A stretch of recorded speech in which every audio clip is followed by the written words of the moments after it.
This channel does not promote any violent, harmful or illegal activities. All content provided by this channel is meant for educational purpose only. Supreme কোর্টের রায় হতাশ junior ডাক্তাররা জানালেন এই রায়ের দিকে তাকিয়েছিলেন তারা ভেবেছিলেন কর্মরত অবস্থায় তাদের বন্ধুর সঙ্গে যে নারকীয় ঘটনা ঘটেছে তার বিচারের পথ খুলবে কিন্তু আদতেই তেমন কিছু ইঙ্গিত মিলল না। আমরা মারাত্মক আজকে আমরা প্রচণ্ড হতাশ। এই আজকে শুনানিটার দিকে সারা দেশ সারা বাংলা তাকিয়েছিল। আমরা ভেবেছিলাম এটাতে কোনো পজিটিভ আউটকাম আসবে, কিন্তু আমাদের এক্সপেকটেশন অনুযায়ী তো সেরকম কিছু হলো না। তো আজকের পরে আমরা আমাদের সেফটি সিকিউরিটি নিরাপত্তা এখানে নিয়ে আমরা ভীষণ চিন্তিত, আমরা শঙ্কিত যে পরে আমাদের সাথে কি হতে চলেছে আমরা জানি না। আমাদের যে স্টেট গভর্নমেন্টের পক্ষে যিনি লয়ার ছিলেন তিনি বলছেন সমস্ত সেফটি মেজার্স নাকি হয়ে গেছে, ইনিশিয়েটেড হয়েছে, অথচ আমি আমার ডিপার্টমেন্টে কোথাও সিসিটিভি ক্যামেরাস ইনস্টল হতে নতুন করে দেখিনি, কোনো ডিউটি রুমস নতুন করে ক্রিয়েট হতে দেখিনি। এই তাহলে আমরা ফার্স্ট অফ অল আমরা বিচার পাবো কিনা সেটা জানি না, সেকেন্ড অফ অল আমাদের সেফটি মেজার্স এনশিওর নয়। শুধু কয়েকজন সিআইএসএফ এখানে পোস্ট করে দিলে, শুধু আরজি করে পোস্ট করে দিলে তো হবে না। সারা ওয়েস্ট বেঙ্গলের নানা হসপিটালে নানা ভ্যান্ডালিজম হচ্ছে, সেগুলোকে আগে দমন করা হোক, তারপরে তো উনি আমাদের কাজে ফিরতে বলবেন। উনি না জাস্টিস এনশিওর করতে পারছেন না সেফটি এনশিওর করতে পারছেন, অথচ আমাদের কাজে ফিরতে বলছেন। কি করে বলছেন? যেখানে আমারই কোপিজিটি এইভাবে রেপড এন্ড মার্ডার হয়েছে, আমিও তো হয়ে যেতে পারি যে কোনো মুহূর্তে।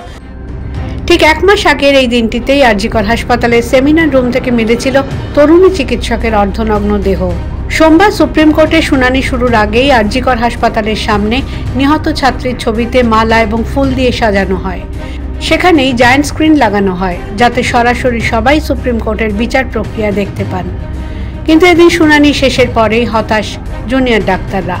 আমরা চিকিৎসকরা কিন্তু চিকিৎসা করার জন্যই আছি, কিন্তু আমাদের আন্দোলনের যে এই যুক্তিটা আমরা আশা করেছিলাম যে বোঝা হবে, আমরা সুবিচার পাবো, কিন্তু আজকের রায়ে আমরা কিন্তু সেটা সম্পূর্ণভাবে দেখতে পাচ্ছি না। এখনো আমরা সুবিচারটা কিন্তু আমাদের পাওয়ার কথা, সুবিচার পেলে আমরা তাহলে সেই অন্তত সেই ভরসা আশ্বাসটুকু পাই যে আমাদের ঘটনাটা সেরকম যৌক্তিকতা দিয়ে দেখা হচ্ছে।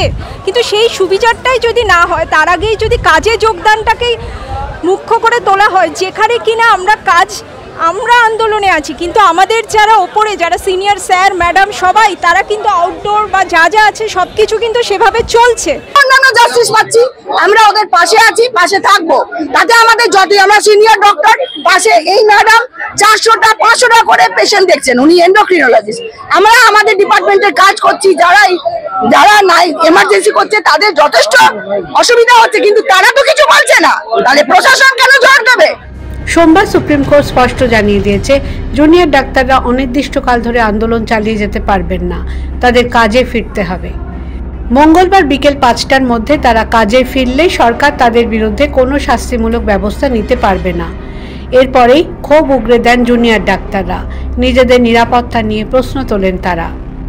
আমরা সবাই ডক্টর, আমরা সবাই চাই কাজে ফিরতে এবং পেশেন্ট কেয়ার প্রোভাইড করতে, কিন্তু আমরা নিজেরা যতক্ষণ না সেফ ফিল করব, আর সেফটি ফিল করাটা শুধুমাত্র খাতায় কলমে কিছু আমরা এটা করে দেবো আমরা ওটা করে দেবো অ্যাসিওর করে দিলে হয় না। আর পেশেন্ট কেয়ার প্রোভাইডের ব্যাপারে যে মিথ্যে কথাটা বলা হচ্ছে, যে মিথ্যে ডেটা দেওয়া হচ্ছে, এতগুলো হসপিটাল আছে যেখানে শুধু সিনিয়র ডক্টরসরাই পোস্টেড।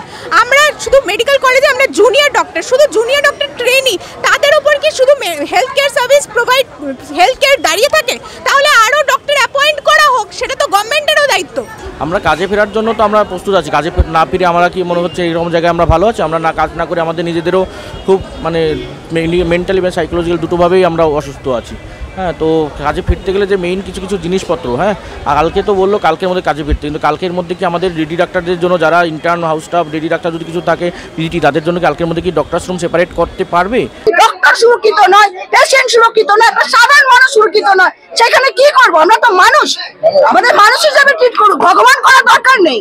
আমাদের ঠিক মতো মানুষ হিসাবে তার একটা ন্যায্য বিচার পাবে, তবেই সবাই কাজে নামবে। তাদের অভিযোগ নির্যাতিতার বিচারে সুপ্রিম কোর্ট আলো দেখাবে এমনটাই আশা করেছিলেন তারা, কিন্তু তেমন কোনো আলোর দিশাই এদিন দেখতে পাননি। তবে সুপ্রিম কোর্ট সময়সীমা বেঁধে দেওয়ার পর তারা কবে কাজে ফিরছেন সে ব্যাপারে এখনো সিদ্ধান্ত নেওয়া হয়নি বলে জানিয়েছেন। The world bureau.